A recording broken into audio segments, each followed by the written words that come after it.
BJP के खिलाफ ममता बनर्जी की बड़ी जीत। टीएमसी को तोड़ने की कोशिश हुई फेल।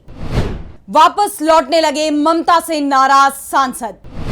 बागी गुट के पास नहीं बचा सांसदों का बहुमत। टीएमसी के अंदर बगावत का बुलबुला फूट चुका है। ममता बनर्जी जो दिल्ली आई, एक दिन के दौरे पर थी, इंडिया गठबंधन की बैठक में शामिल होना था, लेकिन 3 दिन वो दिल्ली में ही रुकी रही। उसके पीछे कारण था पार्टी को एकजुट रखने का। 3 दिन में ही ममता ने बीजेपी का पूरा खेल फेल कर दिया है। ममता के बाद उनके भतीजे अभिषेक बनर्जी भी कोलकाता लौट गए हैं। अभिषेक को शुवेंदु सरकार गिरफ्तार कर जेल में डालने का प्लान बना रही थी, लेकिन हाईकोर्ट ने बीजेपी सरकार का प्लान फेल कर दिया।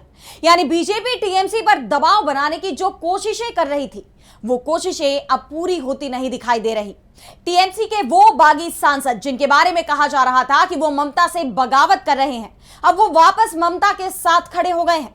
ममता को फाइटर बता रहे हैं, अभिषेक की भी तारीफ कर रहे हैं। बीजेपी के टीएमसी तोड़ने के फेल हुए इसी प्लान को लेकर अब आज हम अपनी स्पेशल रिपोर्ट में करेंगे बात। नमस्कार, मैं आराधना। तो शुरू करते हैं हमारी खास रिपोर्ट और बात करते हैं पश्चिम बंगाल की सियासत में जो चल रहा है उसकी।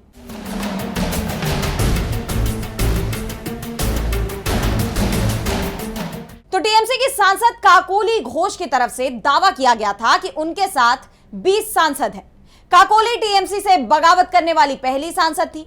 ममता बनर्जी ने उन्हें पार्टी से भी निकाल दिया है। घोष दावा तो बहुत कर रही हैं, लेकिन दावे का खत सामने नहीं रख रही।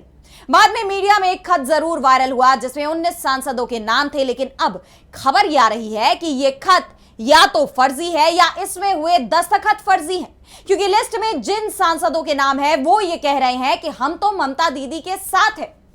पहले हम आपको शत्रुघ्न सिन्हा के बारे में बताते हैं, जिनका नाम भी बागियों की लिस्ट में शामिल है, लेकिन शत्रुघ्न सिन्हा ने साफ कह दिया है कि वो कहीं नहीं जा रहे, वो दीदी के ही साथ रहेंगे। बिहारी बाबू ने कहा है कि ममता बनर्जी एक जुझारू नेता है। बागी गुट के सदस्यों के उन्हें छोड़ने के कारणों पर मैं कोई टिप्पणी नहीं करूंगा। ममता बनर्जी को अभी भी 41% वोट मिले हैं। कुछ लोग लालच और दबाव के कारण उनका साथ छोड़ रहे हैं। विद्रोही समूह के सदस्य मेरे दोस्त हैं, उन्होंने मुझे अपने साथ जुड़ने के लिए आमंत्रित किया था, लेकिन ममता बनर्जी के साथ खड़ा रहना मेरा कर्तव्य है। मैं तृणमूल कांग्रेस और ममता दीदी के साथ हूं। यानी सिन्हा ने साफ कर दिया है कि वो टीएमसी और ममता बनर्जी के साथ है। इससे पहले खबर यह भी सामने आ रही थी कि शत्रुघ्न सिन्हा ने बागियों के खत पर दस्तखत भी नहीं किए हैं। अगर कोई दस्तखत हुआ भी है तो वो पूरी तरह से फर्जी है। वहीं जयनगर से टीएमसी सांसद प्रतिमा मंडल ने तो बागी गुट के खिलाफ ही मोर्चा खोल दिया। चेतावनी दे दी कि अगर उनके नाम को बागियों के साथ जोड़ा गया तो वो कार्रवाई करेंगी। उन्होंने एनडीए को समर्थन देने वाले खत पर अपने हस्ताक्षर होने की खबरों को पूरी तरह फर्जी करार देते हुए बागी धड़े को खुली चुनौती दी है। तो क्या कहा है प्रतिमा मंडल ने, आइए हम आपको वो दिखाते हैं। जिसे अलग जो एक ब्लॉग बना है, 20 लोगों के सांसदों का लिस्ट घूम रहा है। प्रतिमा मंडल, आपका भी उसमें नाम है कि उस ब्लॉक में आप भी है। दीदी की पार्टी को छोड़कर आप उसमें शामिल हो चुकी है। कितनी हकीकत है इस बात में? देखिए, एकदम झूठा खबर है जो लोग फैल रहा है।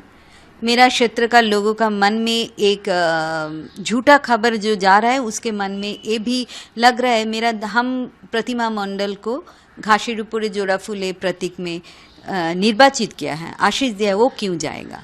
तो मैं आपके माध्यम से ये बोलना चाहती हूँ, मैं कलकत्ता में ही हूँ। 4 तारीख मेरा एस्टीमेट कमेटी का मीटिंग था 11 बजे। मैं 4:20 का फ्लाइट पकड़ के कलकत्ता चली आई हूँ और उस 4 तारीख के बाद मैंने दिल्ली गई भी नहीं। तो मैंने कहीं नहीं गई हूँ, मैं कलकत्ता में हूँ। और जो लोग ये झूठा खबर फैल रहे हैं, मैं उसको बोल रही हूँ, आपका पास अगर 20 सांसद है, 2-3 दिन से एक खबर चल रहा है, तो मैं बोल रही हूँ, आप क्यों मीडिया में ये आपका लेटर में सभी लोगों का साइन करा वो पिक्चर और पेपर क्यों नहीं निकल रहे हो? क्यों उन लोगों को नहीं दे रहे हो जो उसमें मेरा नाम है कि नहीं? मैं ये बोल रही हूँ, झूठा खबर मत फैलाइए और मेरा क्षेत्र का लोगों का गुमराह मत कीजिए, इसलिए कि वो लोग दिशाहीन हो रहा है जो हमारा एमपी कहाँ गया है। तो मैं उनके साथ हूँ। घासीडुपुरे जोड़ाफुल जो चिन्ह में मुझे जिताया गया है 2029 तक, मैं उनके पास ही उनके सम्मान दे रही हूँ। एक झूठी खबर, मैं 4 तारीख के बाद दिल्ली नहीं गई, यहां कोलकाता में ही हूं। प्रतिमा मंडल ने एक तरह से बीजेपी की पोल ही खोल दी है कि किस तरह से टीएमसी में बगावत की फर्जी कहानियां बनाई जा रही हैं। प्रतिमा ने चुनौती देते हुए कहा है कि मीडिया में खबरें चलाई जा रही हैं कि बागियों के साथ 20 सांसद हैं। अगर ऐसा है तब वो उस खत को सार्वजनिक क्यों नहीं कर रहे हैं जिसमें बागियों के नाम और साइन है। ये सब कुछ फर्जी है, झूठ से भरा हुआ है। प्रतिमा मंडल ने साफ कह दिया है कि वो 2029 तक, यानी जब तक वो सांसद हैं तब तक वो ममता दीदी के साथ ही रहेंगी। उन्हें दीदी ने संसद में भेजा है, वो उनके साथ गद्दारी नहीं करेंगी। इस बीच सबसे चौंकाने वाला नाम बागी गुट में सबसे ज्यादा मुखर दिखाई देने वाली टीएमसी सांसद शताब्दी राय का है। उनके तेवर भी बदले बदले दिखाई दे रहे हैं। ममता के खिलाफ मोर्चा खोलने वाली शताब्दी राय अब ममता को फाइटर लेडी बता रही हैं। वो अभिषेक की भी तारीफ कर रही हैं। शताब्दी राय ने कहा है कि ममता बनर्जी एक ऐसी नेता है जिन्होंने लंबे और कठिन संघर्ष के बाद पार्टी खड़ी की। इस संघर्ष ने उन्हें जनता का समर्थन दिलाया जो आज भी कायम है। फिर भी वो अपने आसपास हो रही घटनाओं को समझ नहीं पाई। ऐसा लगता है जैसे वो मानसिक उलझन में हो। अगर दीदी ने खुद मुझे फोन किया होता, उनके साथ मेरे भावनात्मक लगाव को देखते हुए, जो अभी भी है और आगे भी रहेगा, शायद मैं उनके साथ ही रहती। यानी शताब्दी राय ने साफ साफ कह दिया है कि अगर ममता का फोन उनके पास आएगा तो वो अपने आप को रोक नहीं पाएंगी। यानी उन्होंने भी ये मान लिया है कि उनसे गलती हो गई है और वो वापस लौट सकती हैं। बस उन्हें ममता के फोन का इंतजार है। और सबसे बड़ी बात तो यह है कि शताब्दी राय ने अभिषेक बनर्जी के काम की भी तारीफ की है। कहा है कि उन्होंने कई बहुत अच्छे काम पार्टी को आगे बढ़ाने के लिए किए हैं। अब उनका यह बयान इसलिए भी चौंकाने वाला है क्योंकि टीएमसी से बगावत करने वाले नेताओं के टारगेट पर अभिषेक बनर्जी ही दिखाई दे रहे हैं। वैसे शताब्दी राय की ये पलटी शायद इसलिए भी हो सकती है क्योंकि बागी गुट के पास 2/3 बहुमत होते नहीं दिख रहा। और यही कारण है कि टीएमसी सांसद महुआ मोइत्रा ने भी बागियों को चुनौती दे दी कि अगर आपके पास संख्या है तो साबित करें। महुआ ने कहा कि कोई 16 कह रहा है, कोई 20 का भी दावा कर रहा है। अब यह साबित करने की जिम्मेदारी उनकी है। मैं साफ साफ कह सकती हूं कि उनके पास 20 सांसद नहीं है। दल बदल की कार्यवाही से बचने के लिए टीएमसी के कुल 28 लोकसभा सांसदों में से कम 19 सांसदों, यानी 2/3 के बागी होने की जरूरत है। और केवल सांसदों का एक समूह जुटा लेने से दल बदल कानून के तहत किसी गुट को मान्यता नहीं मिल जाती। कानून से बचने के लिए केवल विधायक दल का नहीं बल्कि राजनीतिक पार्टी के 2/3 हिस्से का अलग होना और बीजेपी में विलय करना जरूरी है, जो कि उनके पास नहीं है। महुआ मोइत्रा यही नहीं रुकी, उन्होंने ममता से बगावत करने वाले सांसदों से सवाल भी किया कि अगर उनके पास 20 सांसद हो भी जाएं तो उन्हें क्या मिलेगा। लोकसभा या विधानसभा में किसी अलग गुट को मान्यता देने की कोई जगह नहीं है। वे चाहे तो खुद को काकोली कांग्रेस, शताब्दी कांग्रेस या बंगाल में बीजेपी की बी टीम कह सकते हैं।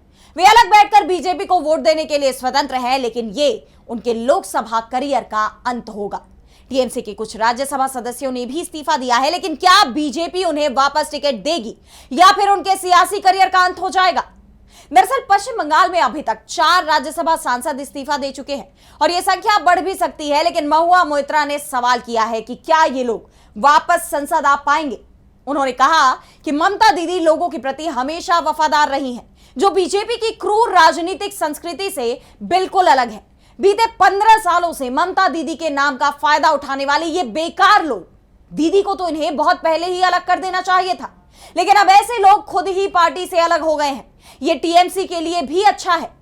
इससे साफ है कि अगर कुछ सांसद टीएमसी से अलग हो भी जाते हैं तब भी ममता बनर्जी की सियासत पर कोई असर नहीं पड़ेगा। उनके पास 41% वोट है, जनता का समर्थन है और चुनाव में वो इसे कई बार दिखा भी चुकी है, आगे भी दिखा देंगी। लेकिन बागी हुए नेताओं के पास क्या है? और यही कारण है कि अब अधिकांश सांसद वापस ममता बनर्जी के खेमे में लौट रहे हैं। बगावत का बुलबुला फूट चुका है और यही कारण है कि अब ममता और अभिषेक भी दिल्ली से वापस कोलकाता लौट चुके हैं और साथ ही बागी सांसद भी बंगाल वापसी कर चुके हैं। तो फिलहाल आज के हमारी स्पेशल रिपोर्ट में बस इतना ही। कैसे लगे आपको रिपोर्ट हमें कमेंट सेक्शन में बताइए। अगर आपको रिपोर्ट पसंद आई तो वीडियो को लाइक करना ना भूलें और चैनल को सब्सक्राइब कर लें। इसी के साथ मुझे दीजिए इजाजत और देश दुनिया की तमाम बड़ी खबरों के लिए देखते रहिए टीवी लाइव। नमस्कार।